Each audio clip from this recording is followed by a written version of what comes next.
Assalamualaikum warahmatullahi wabarakatuh. Baiklah, pada kesempatan kali ini saya Dila Putri Cahyani, nomor BP 1711021023 akan mempresentasikan mengenai kepemimpinan etis.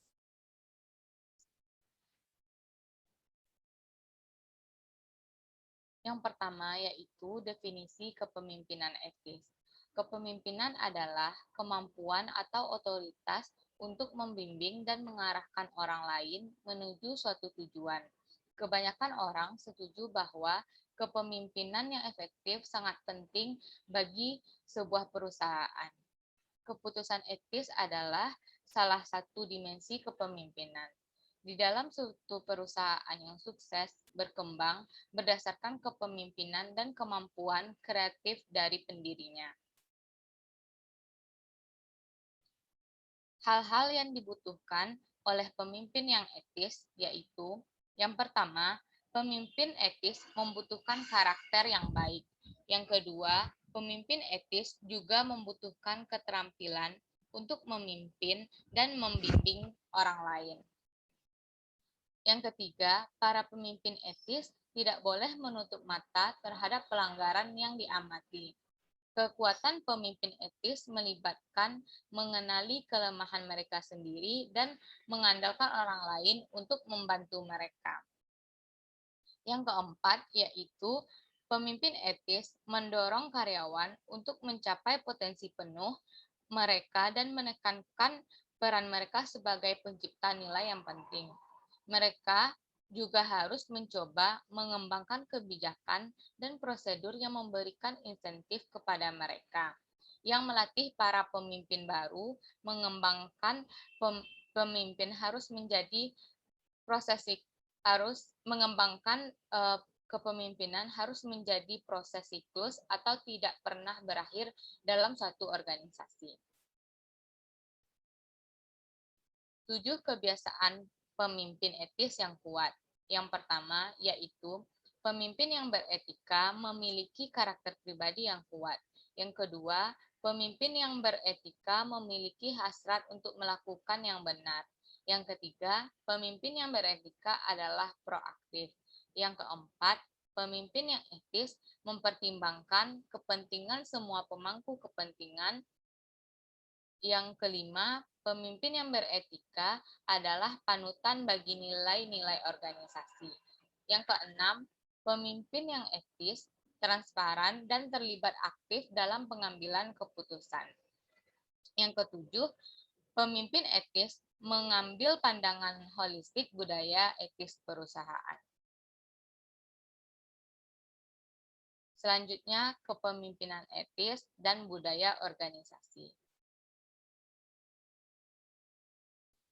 Kepemimpinan etis dan budaya organisasi. Budaya organisasi muncul apakah ada kepemimpinan yang efektif ataupun tidak.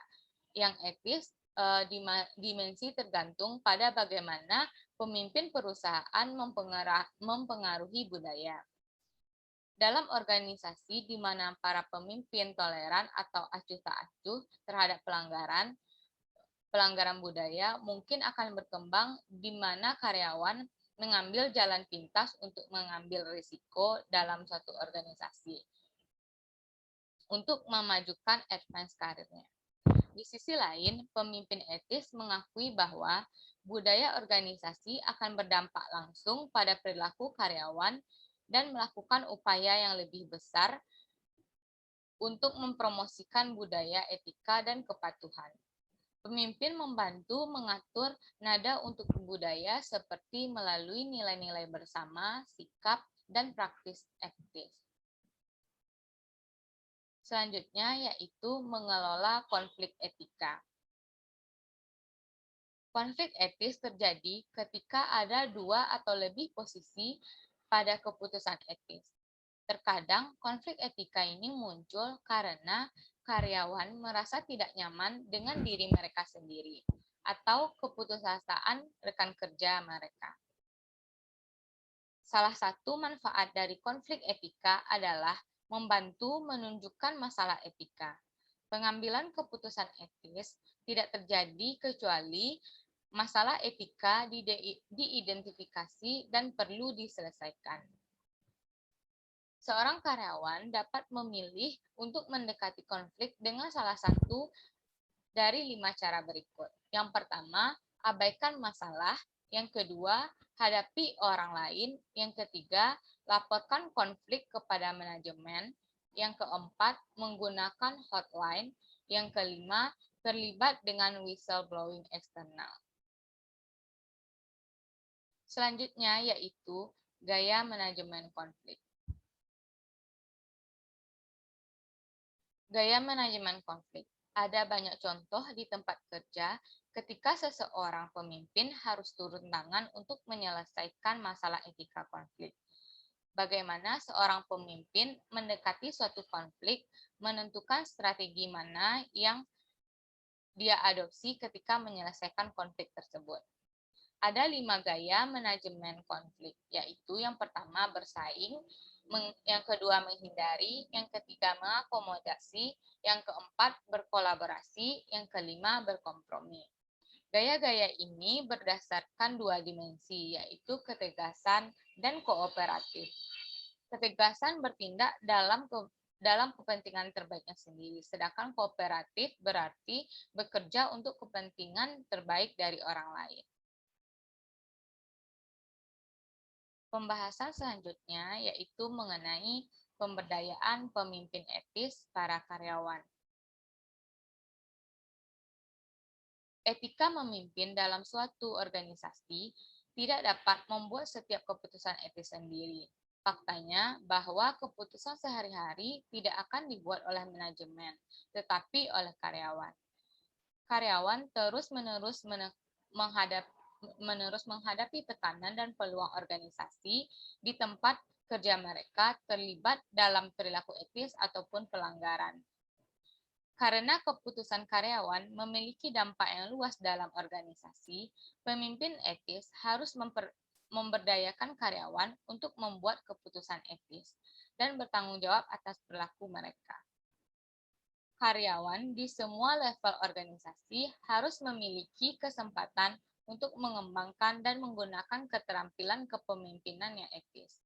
Pemberdayaan karyawan merupakan komponen penting dalam budaya organisasi berbasis nilai.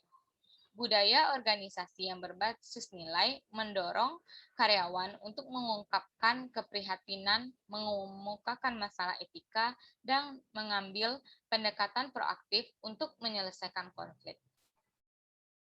Akses mudah ke kode etik dan kebijakan membantu karyawan saat membuat keputusan etis. Menciptakan budaya komunikasi terbuka di mana diskusi tentang topik etika adalah hal yang bisa mendorong karyawan untuk mengemukakan masalahnya. Selanjutnya yaitu etika kepemimpinan komunikasi. Leader-follower relationship in communication. Komunikasi sangat penting untuk mengurangi isolasi pemimpin dan menciptakan hubungan antara pemimpin dan pengikut. Teori pertukaran mengklaim bahwa pemimpin membentuk hubungan yang unik dengan pengikut melalui interaksi sosial. Oleh karena itu, seorang pemimpin yang terisolasi secara sosial dari karyawan akan memiliki hubungan yang renggang karena karyawan dibiarkan membuat keputusan sendiri. Sebaliknya, pemimpin yang memiliki hubungan yang positif dan saling menghormati dengan karyawan dapat meningkatkan kepuasan kerja dan komitmen terhadap perusahaan. Selanjutnya yaitu etik program dan communication. Etik program dan communication. Mungkin salah satu cara yang dapat diamati untuk mengkomunikasikan nilai-nilai etika kepada karyawan adalah melalui kode etik dan pelatihan tentang cara membuat keputusan etis. Kode etik memberi pedoman penting bagi karyawan tentang bagaimana bertindak dalam situasi yang berbeda. Pelatihan etis adalah cara penting lainnya untuk mengkomunikasikan nilai-nilai tersebut. Sementara kode memberikan pedoman etika dasar kepada karyawan. Pelatihan memungkinkan karyawan untuk mempraktikkan pedoman tersebut. Program pelatihan etika yang efektif mengajarkan karyawan bagaimana menerapkan nilai-nilai perusahaan ke beberapa area risiko etika organisasi yang paling umum. Komunikasi interpersonal baik formal maupun informal juga penting antara pemimpin dan pengikut. Selanjutnya, power difference and workplace politics. Meskipun kemungkinan akan adanya perbedaan kekuasaan antara supervisor dan karyawan dalam organisasi, penting bahwa pemimpin etis berusaha untuk mengurangi perbedaan ini ketika komunikasi etis terlibat. Pemimpin yang etis dapat mengurangi perbedaan kekuasaan melalui komunikasi yang sering dengan pekerjanya. Pemimpin yang etis harus bergerak di antara karyawan dan mendengarkan umpan balik dan kekhawatiran pekerja. Inti dari interaksi ini adalah untuk menciptakan hubungan yang lebih menguntungkan dengan karyawan dan juga mengurangi perbedaan kekuasaan yang dirasakan antara kelompok-kelompok tersebut. Politik di tempat kerja dapat menjadi kerugian lain bagi komunikasi di tempat kerja. Politik organisasi sering dianggap sebagai upaya untuk mencapai tujuan sendiri, bahkan jika itu berarti merugikan orang lain dalam organisasi. Selanjutnya yaitu feedback. Sebagian besar perusahaan menyadari perlunya pemimpin organisasi untuk memberikan umpan balik kepada karyawan.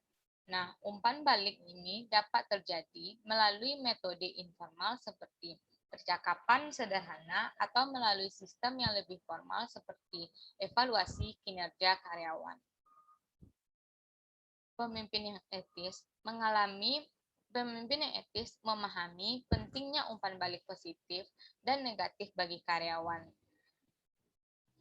Umpan balik karyawan dapat dihasilkan dengan berbagai cara, yaitu termasuk wawancara, survei anonim, audit etika, dan situs web. Mendorong karyawan untuk memberikan umpan balik penting dalam membuat karyawan merasa terlibat dan dalam mengembangkan budaya perusahaan. Selanjutnya, leadership style influence ethical decision. Leadership style influence ethical decision. Gaya kepemimpinan mempengaruhi banyak aspek perilaku organisasi, termasuk penerimaan dan kepatuhan karyawan terhadap norma dan nilai organisasi. Gaya yang berfokus untuk membangun nilai-nilai organisasi yang kuat di antara karyawan berkontribusi pada standar perilaku bersama. Mereka juga mempengaruhi transmisi organisasi dan pemantauan nilai, norma, dan kode etik. Gaya kepemimpinan suatu organisasi mempengaruhi bagaimana karyawannya bertindak. Tantangan bagi seorang pemimpin adalah dapat menciptakan kepercayaan dan komitmen dari anggota organisasi yang penting jika pemimpin organisasi ini ingin mengarahkan perusahaan mereka menuju kesuksesan. Pemimpin yang etis yang paling efektif memiliki kemampuan untuk mengelola diri mereka sendiri dan hubungan mereka dengan orang lain secara efektif, dan keterampilan ini dikenal sebagai kecerdasan emosional. Pemimpin yang cerdas secara emosional terampil dalam kesadaran diri, pengendalian diri, dan membangun hubungan. Mereka diarahkan keluar dan memiliki visi tentang mencapai sesuatu yang lebih besar dari diri mereka sendiri. Contohnya Warren Buffett adalah contoh pemimpin yang cerdas secara emosional yang mampu menyelaraskan karyawan di belakang visi bersama dan memberi mereka banyak efek positif pada budaya perusahaan. Karena pemimpin yang cerdas secara emosional menunjukkan pengendalian diri dan kesadaran diri mereka dalam menangani situasi stres dengan lebih baik. Selanjutnya, ada 6 gaya kepemimpinan yang berbasis kecerdasan emosional. Yang pertama yaitu pemimpin yang memaksa menuntut kepatuhan sesaat dan berfokus pada pencapaian inisiatif dan pengendalian diri. Yang kedua, pemimpin yang berwibawa. Yang ketiga, pemimpin yang demokratis, yang mengandalkan partisipasi dan kerja tim. Yang keempat, pemimpin afiliatif, menghargai orang, mengandalkan persahabatan dan kepercayaan. Yang kelima, pemimpin penentu kecepatan dapat menciptakan iklim negatif karena standar yang tinggi yang dia tetapkan.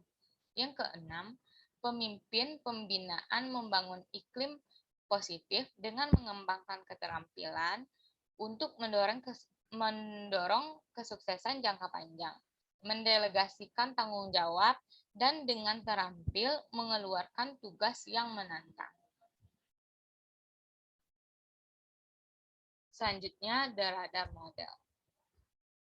Ketika kesalahan etika atau masalah muncul, pemimpin harus memiliki rencana untuk menjawab kekhawatiran pemangku kepentingan dan harus memulihkan dari kesalahan. Mengakui masalah etika, menghindari pelanggaran bila memungkinkan, menemukan area risiko etika, dan menjawab kekhawatiran pemangku kepentingan ketika masalah etika ini terungkap.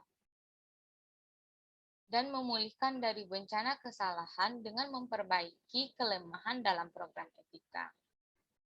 Langkah pertama untuk mencegah kesalahan ini adalah yang pertama mengenali area risiko etika perusahaan.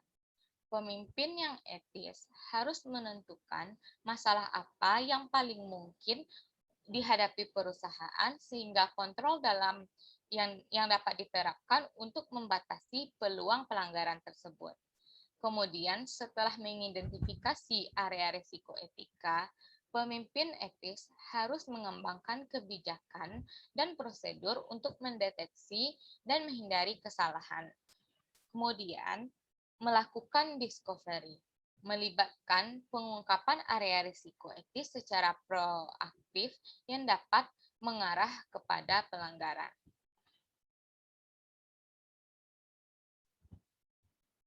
Nah, selanjutnya langkah pemulihan. Ada beberapa langkah pemulihan yang dapat diambil. Yang pertama, mengambil tindakan korektif. Yang kedua, memberikan kompensasi kepada pemangku kepentingan yang dirugikan oleh pelanggaran tersebut.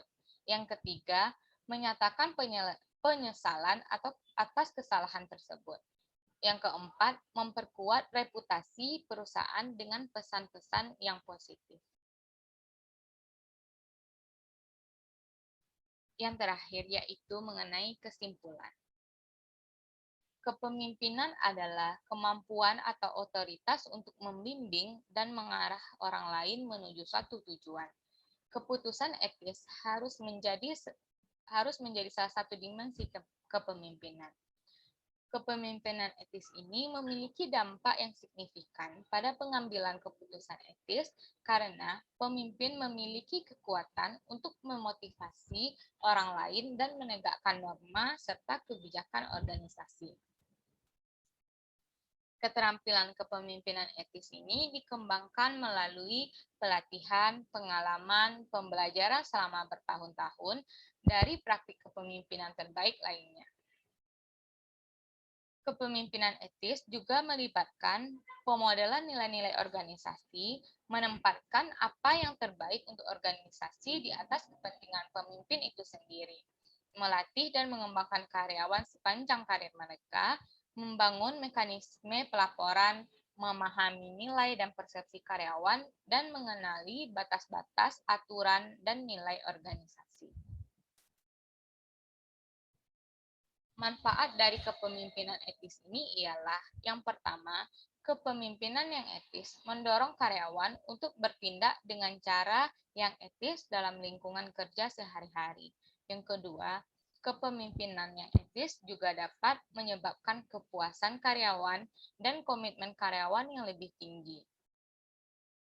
Pelanggan sering bersedia membayar harga yang lebih tinggi untuk produk dari perusahaan yang beretika. Selanjutnya, kepemimpinan etis juga dapat berdampak pada penilaian pasar jangka panjang perusahaan. Baiklah, hanya itu yang dapat saya sampaikan dalam presentasi kali ini. Jika terdapat kesalahan dalam penyampaian presentasi ini, saya mohon maaf. Semoga bermanfaat. Assalamualaikum warahmatullahi wabarakatuh.